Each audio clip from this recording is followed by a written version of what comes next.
My name is David Sbanotto. I was born August the 9th, 1957. I was born in Springdale, at Springdale Hospital. I'm the second of twins. So my older brother, Dennis, lives in Fort Smith. Now, you've already signed the permission slip, but we just want to get on camera that you have given us permission to use the interview. Yeah, I know. I was going to sign it after the interview, but, First question, our next question is, who were your parents? My parents were Harry and Dorothy Sbanotto. Tell me about your parents. I don't know what to say. The parents, I'm the sixth of seven of kids, so it's. I'm not going to say it's an old-fashioned Italian Catholic family, but it's an old-fashioned Catholic family. A lot of kids. I lived in Tontitown all my life, in the house just down the road. Tell me about your siblings. What are their names and which ones are older and younger than you? Okay, Betty's the oldest. She lives in Rogers. Then comes Pete. He lives in Siloam. And then Harry, HJ we always call him. He lives in Siloam also. And then Tony, who lives right across the fence here. And then Dennis, who lives in Fort Smith. And then there's me. And then there's Bob, who lives in the house that we grew up in. So we're all kind of here close by. You talked about your parents earlier. Tell me about what you remember about your grandparents. My grandparents, my grandmother on my dad's side, she was very old whenever I was very young, and the only thing I know about her is going to see her after Sunday service at the old folks' home, at the rest home. My grandmother on my mom's side, however, Noonie, she lived right across the street from the church. So after Mass on Sunday, we'd all go over there, and I'd help her across the street, and we'd all meet over there, and she'd give us all little vanilla wafers, and luckily our kids got to know her before she died. Tell me about your kids. I don't know what to say about them. They're good kids, no kidding. The best of the best. I'm not exaggerating just because they're mine. They're smart as a tack and sharp as a whip, and just absolutely. Benjamin is our engineer, mechanical engineer. He lives in Tulsa. His twin lives in Springdale, Daniel, and he's a lawyer. Okay. Kevin is the youngest. He's a firefighter for Fayetteville Fire Department, and they live in Springdale. Good. So tell me, when you were growing up, what business was your family in? What did your dad and mom do for a living? Well, for a living, Dad was a farmer. Okay, chickens and cows and grapes. And Mom just stayed home and canned. I mean, the cellar that's all we did all summer was work the garden and can beans and corn and beets and just everything. Just can it all and put it down in the cellar. Dad, of course, he had chickens and cows, and we'd help him, feed chickens. So I remember growing up small, before all the automated equipment that they have nowadays. Helping him. You'd have to get your wheelbarrow and get feed out of the bin and take it to the feeders in the chicken house. And I remember just barely being big enough to pick up the wheelbarrow full of feed and without tipping it over, going to feed the chickens. And he had a dozen or so, 15, 16 dairy cows. And we'd milk cows in the morning and in the evening, especially whenever we got older, milk cows. And I remember No, it's mechanical equipment. Sorry, guys. We're kind of modern for Kraft's food, and they're in Bentonville. But whenever Kraft upgraded their system, Dad just didn't upgrade with it. So, after a while, he got out of the dairy business and went straight to beef. You talked about this already some, but tell me more about what was your part in the family business. If your dad was a farmer, what all did you do to help? Well, just like any other family farm, you cut hay, you hauled it in, you got in that hot barn and stacked hay, you brush hog, you feed the chickens, you milk the cows, here's the funny part. And I look at it back now and it was kind of funny, but at the time I didn't think it was that funny. Growing up in high school, my brothers, we'd all take 1 week to milk cows. 1 week on, 2 weeks off. Okay. So, if it was your week to milk cows, you just milk cows. And then if my brothers, they went out and got jobs. Okay. And then come to find out that they couldn't milk during their week because they had to go to jobs. So they'd always ask me, can you go ahead and take me? Sure. It ended up being that I milked cows all summer long because my brothers, they'd have jobs. And they'd go out, they'd on Friday evening, they'd hop in the car and take off and go to the movies and this and that. They had some money to burn, and I couldn't even buy gas because I stayed home and milked cows. And it wasn't until I was in college till I realized what had happened. I said, I need to get me a job so I could have some money so I could go to the movies, So did you never work off of the farm all those years, or what was the first job you had working for someone else? The first job I had, really, I was in college, and I was pump gas over here at the APCO station here in Tontitown, back whenever it was an APCO station. Pumping gas, change oil, whatever, that's general light mechanic stuff and fix flats and what have you. Right now, of course, the APCO station has been tore down and the Z-Mart has been built in its place, so that'll kind of give you an idea where that was.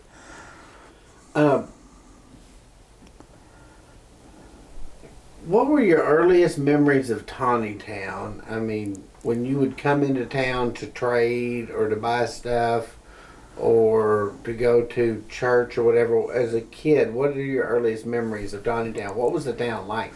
Well, the town was small. The post office was in the Mercantile there at Barrington as part of the building, and we'd ride our bicycles up here and go through the comic books and try on sunglasses and just kind of goof around as kids do, and Mom would always buy bananas or whatever, something small. Whenever Mom went for her grocery list, for a big grocery, we'd all hop in the car and head off to Harps, there in Springdale. It's box store plus 10% or whatever it is there on the corner of Sunset and 71. And we'd stack up and go to town and go to Harps and come home, and everybody grab a basket or two or a bag or two and take it in. And as for buying anything up here, really the Mercantile was really the only place. You could buy anything. Whenever I was in elementary school, the last few days of school is springtime and still warm. We ride our bicycles because it's only half a mile between here and there. We ride our bicycles to school, and after school we stop in the store there, and for 25 cents you get a big old candy bar and a Mountain Dew, and have a good time riding bicycles home. Tell me about going to school. Where did you go and what was it like? I went to elementary school here in Tontitown, grades 1 through 6. Junior high in Springdale, the Southwest Junior High. They just built that. And then graduated in Springdale High School in '75. So as for school up here, small classes. I'd say small. It's 4-room schoolhouse, so we had 2 grades in the upper grades, you know. Grade 1 was by itself, grade 2 was by itself, then 3 and 4 was in a room, and then 5 and 6 was in a room. I was taught by nuns pretty much the whole way in elementary school. Mean ladies, but boy, I tell you what, they really straightened you up, if you know what I mean. Tell me more. What was it like going to school there? I mean, I guess there was an expectation of behavior a little different than you might see today. Tell me what it was like. Well, I would like to think not, but probably so. You know, back then it was yes ma'am and no ma'am, and you know, just really an elder, somebody older than you really paid attention to, and you know, were courteous and all that. But the nuns up here were, you know, whenever they got mean, whenever you did something wrong, they were. But if you did something right, boy, they're right on you, just you know, applauding you and helping you along. So, you know, they're at the time I thought they were real ogres, but you know, come looking at it now, is, you know, they made me who I am.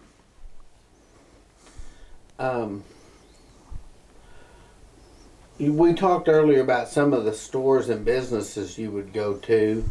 What other ones can you think of? Well, the only other store in town was the Mersani store, and it was just a little 1-room, but it would always have stuff that the big mercantile there maybe didn't carry or didn't have. Some, you know, Mom would be canning, she'd be running out of lids. She'd say, go to the mercantile, get lids, and I'd go up there and they didn't have any you know, cannon lids.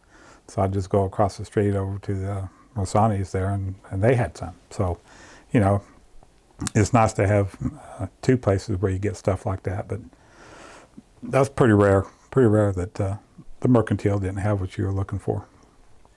Tontitown has long been known for its good places to eat. What places do you remember going out to eat, and what were they like? We would go to, right now it's Kentucky Fried Chicken, but back then it was a burger or something or other. Anyway, whenever we got done in the vineyard in the springtime, you know, pruning and tying, getting them ready to go, we'd always go to the burger place there, and Mom would treat us to, you know, hamburgers and French fries in town. As for places around here to eat, we normally didn't, you know, as a family growing up. You know, Mom would cook, and it's, you know, there's 7 of us, and no kidding, if you weren't there whenever she said supper was ready, you might as well just not get anything. Tell me about your traditions at home. What was it like growing up when you were a kid in your home? I mean, was it like some homes where you had a time to eat and you were there and you ate, or not? Well, normally, the traditions, I don't think we really had any traditions to speak of, but, you know, we, in the morning, you know, you'd get up early and you milk your cows and then feed the chickens, and especially in the summertime, you know, then you'd eat breakfast. Okay. During school, of course, you'd get up and eat breakfast and catch the bus and off you go. But in the summertime, you get up and milk your cows, and I'd help Dad finish with the chicken house, and then we'd eat breakfast, and eat breakfast about 9:30 or so. And to this day, I don't get hungry for breakfast till 9:30, 10 o'clock. So, you know, that's something I just kind of grew up with. There's always chores to do, of course. There's always chores. I don't think that's a tradition either. I think that's just the way it is. And, you know, you'd do whatever you needed to do, and you'd always listen for the church bell, because the church bell rang at 6 a.m. and then noon and then 6 p.m. And, you know, you'd be out there working the garden or running the cows, whatever it is that you were doing, and the church bell would ring. Okay, it's time for lunch, you know. And then we kind of pack up and go back to the house and eat lunch, and then turn around and go back, you know, and be out there. And in the wintertime, of course, it gets dark real early, but later on in the spring, whenever you tying vines and things, I'd always wait for the church bell, the 6 o'clock church bell to ring before I'd, try to finish up what it is that I was doing and come on home. Talk about grapes. Did you raise a lot of grapes, and if so, what was it like to do that? Well, Dad had about 20 acres altogether at one time, and it's labor intensive. Let me tell you that it's just labor intensive, and that's what he always kept saying. For every kid, you plant 3 acres or something, to keep him busy, I guess. But anyway, he had about 20 acres, and especially in high school and in college, we'd go out and prune. If I didn't have class in that afternoon, I'd go prune. And I'd catch up with the guys. Dad would be pruning, and he had a couple of guys with him, local guys. And they've been pruning all their life, and I just greenhorn, just getting started. We get started on a road, boy, I'd be just going just as fast as I could go, trying to keep up with them. And about halfway through the road, they're gone. I mean, for some reason, them guys kick in an afterburner, and they're just out. And I'm out there looking like, how could they do that fast, and keep on going. I never could keep up with Ed. I couldn't keep up with Ed for nothing. Him and Jim together, boy, they get out there and start talking, and man, they just be gone. And I just, wait, guys, wait for me. But tying vines and all that, the kids, me and my brothers, we'd go out there and we kind of all stay together. And it doesn't take long if you got 5 kids out there, and it doesn't take long to really train them. So it doesn't take long to knock it out. The weather, I remember pruning with snow up to my knees. Okay, you get one of them warm, the sun's out. It could be 30 degrees, but it's the sun reflecting off the snow feels like it's 50. I get out there with my coveralls and big jacket, and right off the bat, you take off your coat, because it's heat, the sun coming off the snow, and you just prune. What would you do with the grapes at harvest time, for money or for food? Well, of course, Dad sold his grapes to Welch's, okay, National Grape, and then they sold to Welch's, but it's. At that time, it was all together. I hadn't figured all that out, but it's National Grape, and then, of course, National Grape sold to Welch's. Dad would take off in early mid-August and travel into Oklahoma and recruit pickers, and they would come and pick. Of course, we'd be out there picking too, and late in the afternoon, we'd fire up the tractor and get the wagon and off go pick up all the lugs they slid up under the rows, and we gave every different picker a card with a number on it, and had their name written on that for that number, so we keep track of how many each individual picked, because that's how they got paid, so many cents a lug, and load them on the truck, and Dad would take them to Welch's at night, and the next day was the same thing, just a couple more rows over. And eventually, got them all picked. Now, once the grape picker, the mechanical harvester came on, that was a different story, okay? I worked with the crew and I'd work during the day. And one crew would work at night. And of course, I could only work between the time grapes started picking and the time school started. So, I wasn't on the crew the whole time, but and my job was to pick out bird nests and trash and stuff that came off the picker into the vat. And I could remember, picking out bird nests and leaves and all kinds of stuff, and all of a sudden the snake dropped down in the vat, and I had a little hoe there with me, and I was trying to pick him out, and I said, he's gone, he's done worked himself to the bottom. I'll never find him, But yeah, it was a deal. And Dad, in September, he was mayor of Tontitown, he would have to go to the council meeting, and I would go ahead and drive the truck. Okay, holy cow, you know, that was a big thing for me, was hopping on one of them big trucks carrying 12 tons of grapes. Here I go to Welch's, and that was to me, that was the most exciting part, was whenever he was on city council. Whenever he was mayor, he'd have to take that night off, because he drove at night, and so I'd drive for him during whenever he was on council. Where would he get the workers, and where would they stay? Well, they were here. Most of them. That's a good question, because I really don't know where all of them stayed.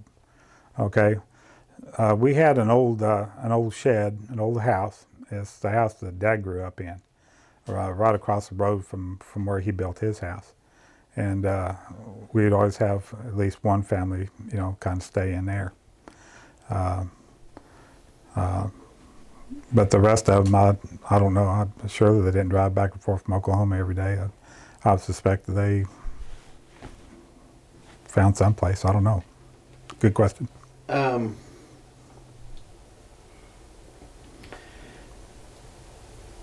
You were talking about going to school in Tontitown. Who were some of your friends and classmates that you can remember from those days? Well, of course, we had a pretty small class, so I could probably name them all. Dwayne Piazza, or Dwayne Penalto, he lived down on Penalto. Mark Artemani, he lived over here on Monogany. Charlie Dinas, he lived over there on Gibbs. Kenny Penalto, he lived down, during the elementary years and junior high years. The only way we had to get around was bicycles. And of course, Mark lived up, just about a half a mile from here, and Dwayne lived another half a mile. But you cut that real short if you cut across the pastures. Okay, so that's what we did. We just ride up here and crawl into the fence here and just keep on going. Zoop, go make a straight line, cross one fence, and you're in. And made the trip a little easier to go see your buds. Talk about your church. How often did you go, and what kind of a part did it play in the community? Well, the church is, back then, I thought, was the community. Because everybody in town went to church there, and I just assumed that we're all one big happy family, and there's no separation between church and city. But as I grew older, I realized that the church is the church and the city is the city. So, but growing up young, I thought, holy cow, everybody that goes to church lives in Tontitown, and it's just what you do. It's just what you do. Of course, we go to Sunday Mass. If I had to milk cows Sunday morning, then I went, Saturday night, and then milk cows on Sunday morning. But if I had to milk cows in the morning, so it was. I just thought for sure that all the church, was the city. The folks I saw, the boys I grew up with, the kids I grew up with, were all altar servers, and we all,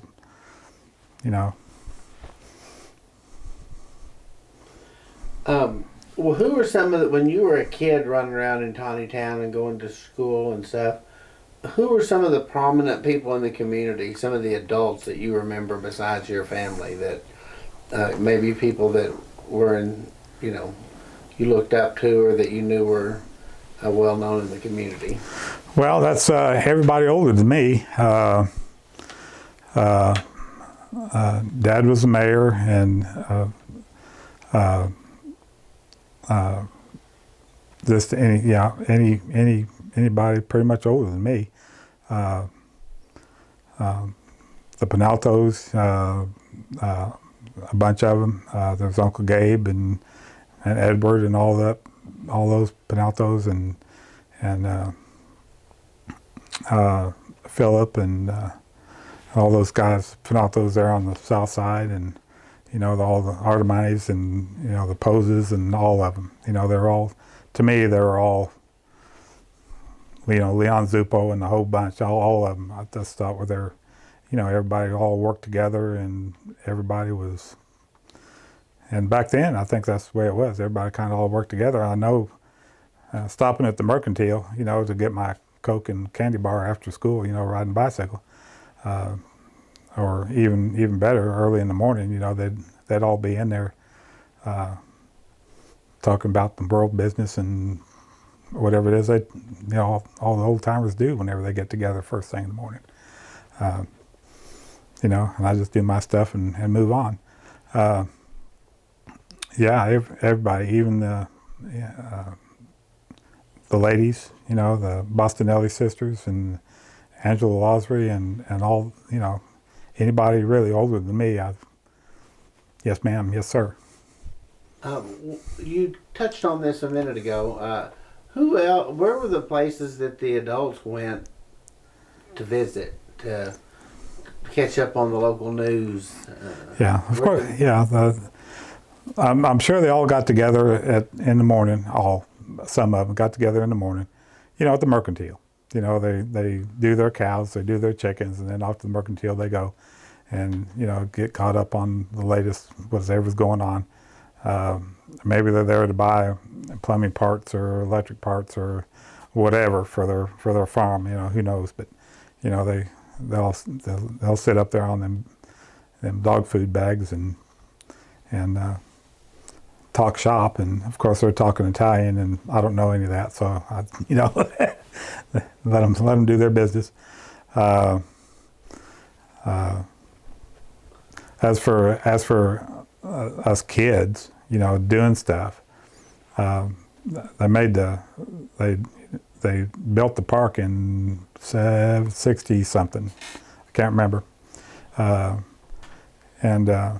I know in high school and in the early part of college, me and my brothers would go up and play tennis and all that, and they had the ball diamond up there, and there was, I wouldn't say little league ball, local kids get together and play ball. That was kind of fun, and later on, whenever everybody was able to drive and get around. We'd go canoeing. We'd all get together and go up to Missouri. Canoe the elk or the little sugar or the big sugar or whatever it is. That was running good that week. And I know those guys up there like it whenever we call, because whenever we call, we say, guys, we need 20 canoes because there's 50 of us that are going to be there. So they like that. They'd get rid of all their canoes in one whack every time we called. So they liked us calling, and that was fun. We get out there and canoe, leave Sunday morning early and get up there and put in, and then take out at 6 o'clock, 7 o'clock, whatever, and drive on back home. Just make a day running the river. When you were young, what else would you do? You mentioned several things already. What else would you and your friends do for fun? Well, we'd fish a lot, some. We'd hop on our bicycles and hang onto our fishing reel and go down to Arbor Acres, fish the lake, or occasionally we'd go all the way to Wheeler and fish the creek down there, or ride the bicycles down to Brush Creek down on the other side of Elm Springs and fish that creek. Or I never was real big about going to Lake Elmdale or Beaver Lake, but we just kind of just get out there and fish. In the wintertime, we go squirrel hunting or whatever. And when there's snow on the ground, we go rabbit hunting. You can't hardly do that anymore with too many houses. When you were young, what do you remember your parents and their friends and other adults doing for fun? Well, that's another good question. What do parents do for fun? Well, my folks would play pitch. Okay, they'd get Francis and Andy Franco would come up, or other couples would, they'd sit there and play pitch all night.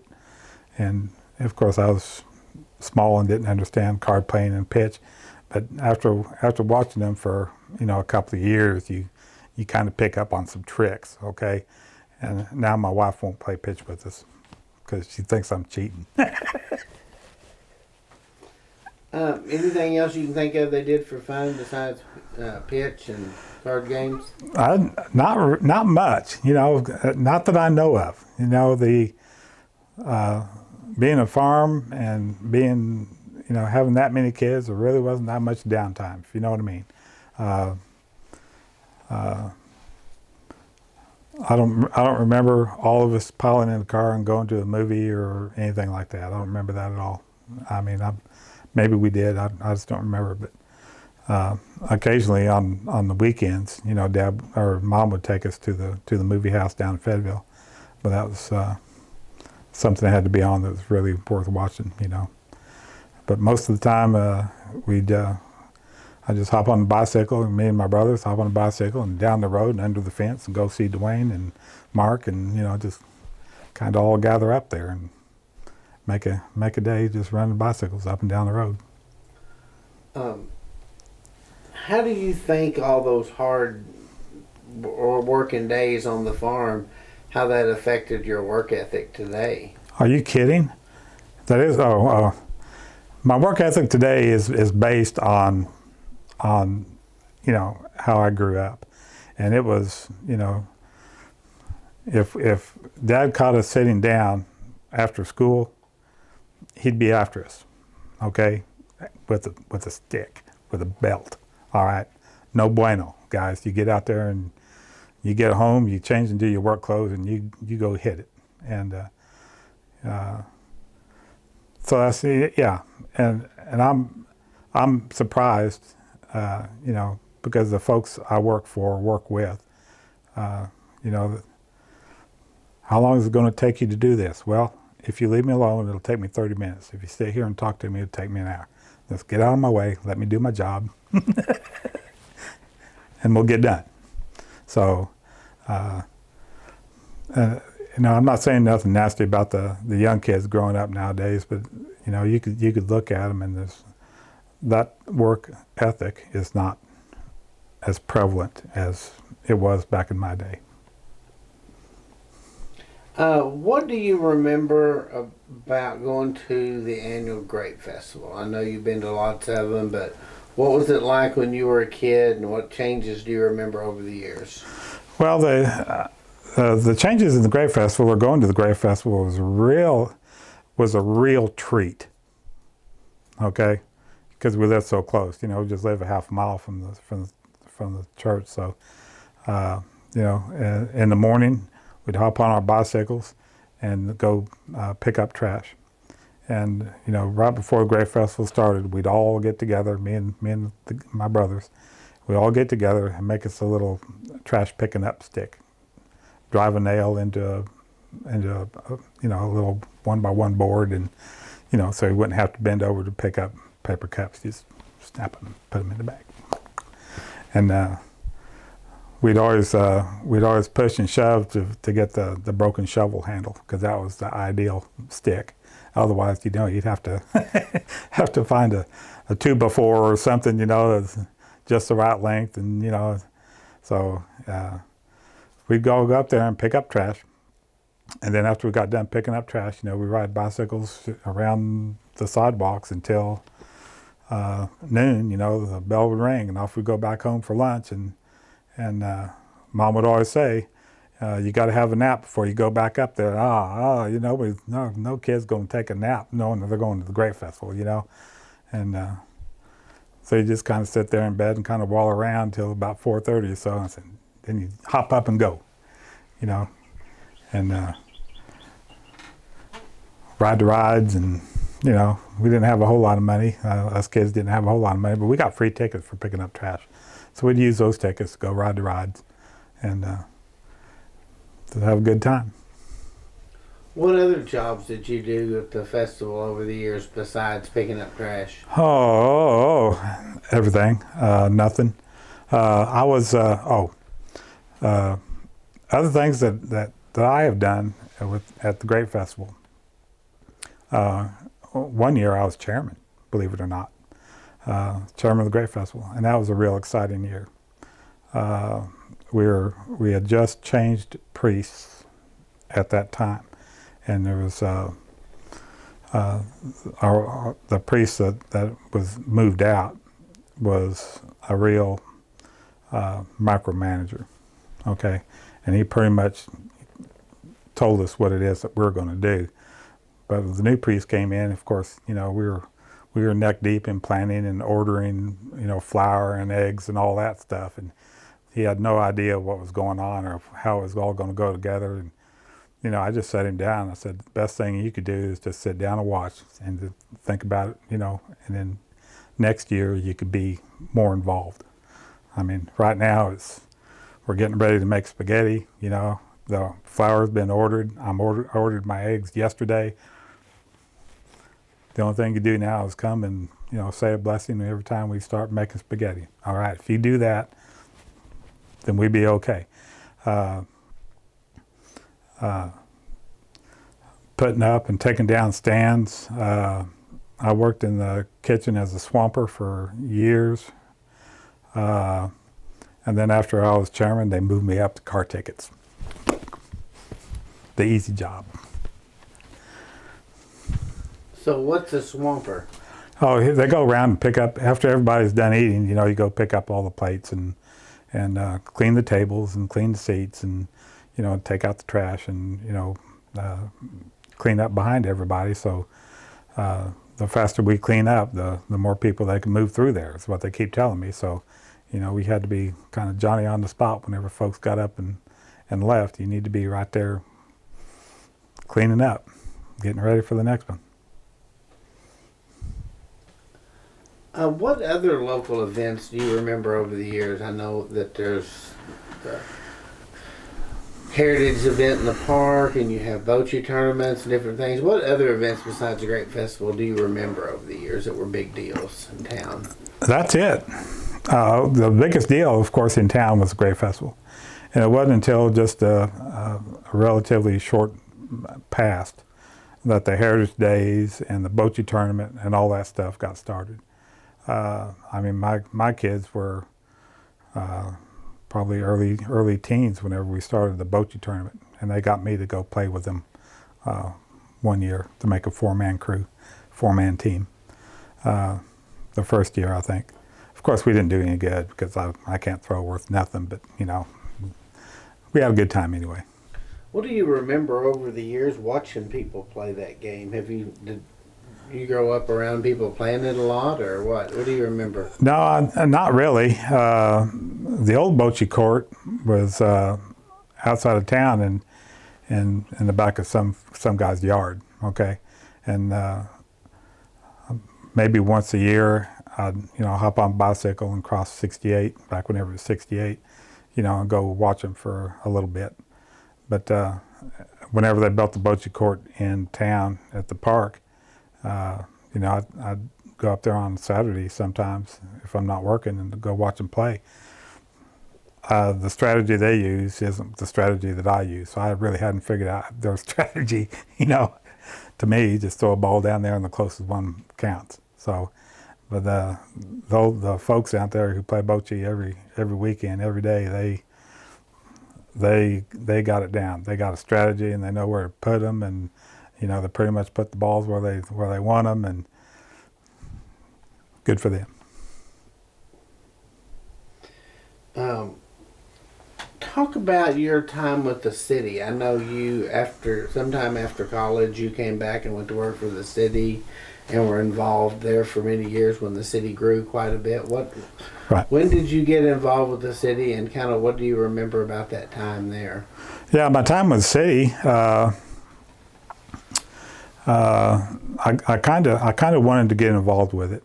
My degree is in engineering, and I'd been working as a heavy construction inspector and helped design water systems and sewer systems and subdivisions and all kinds of stuff. And then I got into the during that time I was working in engineering, I figured, well, let me go ahead and try to work for the water department. Now, Dad kind of started the water department back in the day. Everybody was on wells, and there wasn't any water out here. And there was a hotel downtown, right across the road from the Mercantile, which is Pam's parking lot right now, and it burnt down. I mean, and of course there was no water to put it out, no water to control it. They just, you didn't have any choice. It's going to go to the ground. That was it. And that's what really prompted Dad. He was mayor at the time, to try to get, city water up here. And he worked up a deal with Springdale, and John Paul Hammerschmidt was our representative, and he helped us get grants and loans and things to to build the water system. Now, it wasn't a big one. Now, let me grant you that. I mean, they had fire lines to downtown, and that's just about it. Everybody else got 3-inch, 4-inch lines. Some drinking water, and that's about all it was. And I knew that, and that's why I wanted to get involved in the water department, and to improve the system, get fire lines out in the rural areas out here. Because being part of an engineering design team, doing subdivisions and commercial work and large scale and all that stuff, you could see it coming. Okay, it's coming, guys. We may be a small, sleepy, grape town, but hang on. Here in a couple of years, it's going to be houses everywhere. And I've seen, not saying nothing nasty about the other towns around here, but some of them been caught flat-footed on the first big push. And all of a sudden they was building out subdivisions that they can't get enough water in those lines to do the deal. And I saw that. I said, well, I want to see if I can't get ahead of the game and put some water out here, some fire lines, because I know once water comes out, then sewer's not going to be too far away, and then off we go from there. And we better be ready, because whenever they start building houses, it's too late. If you don't have your infrastructure in place by the time they start building houses, you're in trouble. So that's what I tried to do.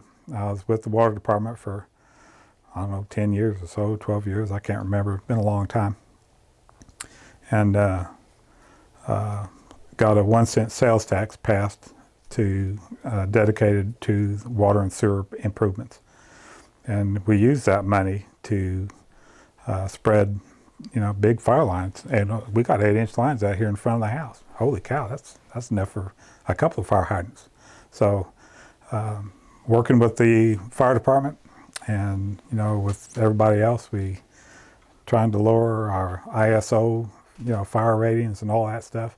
And that was part of the deal. The volunteers, they got it as low as they could because they're volunteers and the equipment that they had, but the rest of it was kind of up to me, to get enough fire flows, water flows for fire, to help them out. So, and that's, I'd work with the chief, figuring out where we're going, how we're going to get there, where we need to put fire hydrants, to get things, to get a better rating. What are some other things you can think of that maybe I haven't thought to ask about? Relevant stories or history of the city that I didn't think to ask about? Shoot, I don't know. You picked my, other relevant stories? I don't know. You picked my brain pretty good. What's left of it anyway. Let me ask you this. If you were talking to someone that had never been to Tontitown, they didn't know anything about Tontitown, and they said, David, tell me about your hometown at Tontitown. What's it like? What would you tell them? And I did that kind of whenever I was working with the water department. Okay. Of course, I was still working with the engineering group and working Tontitown water evenings, weekends, and holidays, which is really all it took to maintain, because it was really a pretty good system. And folks would ask me, I'm looking for a spot to build, a 50,000 square foot. I'm looking for a kind of light manufacturing warehouse. I said, you need to go to Tontitown. I said, where 5 minutes from Springdale. We're 10 minutes from Fayetteville. We're 12 minutes from Rogers. We're 2 minutes to the interstate. I said, guys, this is the central. This is it. This is a central location. And several folks would just look at me like, we never thought about that. The highway department, whenever they're widening 412 and Jones Road, they asked me, they called me. The highway department called me. Said, do you have plans on, what's your big street plan? I said, well, yeah, nothing's in writing and nothing's been drawn, but, there's been some talk about, well, do we need to put a light at Jones Road? Yes, sir. You need to put a light at Jones Road. A four-way intersection. Well, there's nobody on the south side. I said, there's talk about, development going on in there, and that developer would call me and says, how are we going to get around entrances, because there's a set distance you got to be off an intersection for an entrance to your business. And I said, you hang on, I'm going to get you, we're going to see if we can't get a light there at Jones Road. That way you could have that light as an entrance. And that's one thing that, you take a look at Walmart, the first thing they do is they put up a stoplight, okay? So they give folks a chance to turn in without any trouble. And whenever he heard that, he jumped right on there and he said, yeah, I'm going to do this, I'm going to do this, and we're going to build this road down to here. Yeah. And I know eventually there's going to be a road connecting this going down south, but I don't know when that's ever going to happen, but that's part of the plan. And the highway department was all excited. Yeah, we put in the light, and the developer was all excited. Yeah, we get a protected entrance into my businesses here, and he was all excited. Everybody was all excited. So yeah, I'd like to think that I helped out town, but there's still folks in town that want to keep it, a small town. But it could still be that and still be a big town. It could still have the small town feel with all the amenities. Jobs for the people. Local businesses, so you don't have to drive all the way to Fayetteville or Springdale to get parts or pieces or whatever. I even talked to the guys at O'Reilly's, because I'd always have to run into Springdale to get parts for my old truck. And I said, guys, y'all need to build something out in Tontitown so I don't have to drive in town every weekend to get parts. You need to get, and sure enough, here they come. So, yeah, it's a small town still, but we're getting some big time stuff coming. What are some of the bigger developments or businesses that have come in here in the last 10 or 20 years? I know there's been maybe too many to mention them all, but yeah, some of the bigger ones that were significant. Well, of course, Pam, he'd been here all this time anyway, he's a local guy anyway, Paul Maestri. Pam Trucking, everything that's going on there at 112 with, Domino's and the new hamburger place that the wife knows about, that these guys have been on the Food Channel before, so, they're semi-famous. And,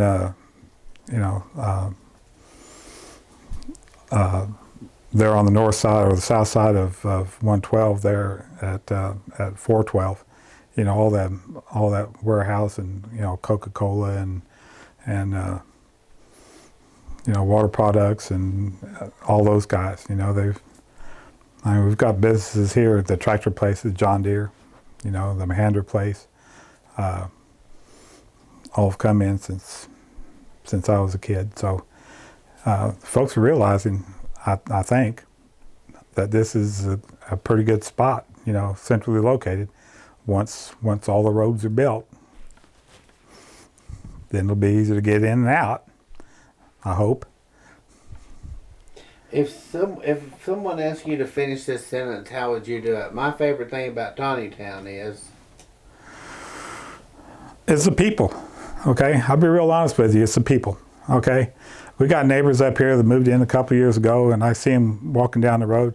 I'll stop the truck and I'll get out and we'll just talk about you know, what's going on, and you know, the problem with my neighbors up here, and I know it's not their fault, but you know, I'd be out there feeding the cows, working the cows, and I finish up and I close the gate, and here they come walking down the road.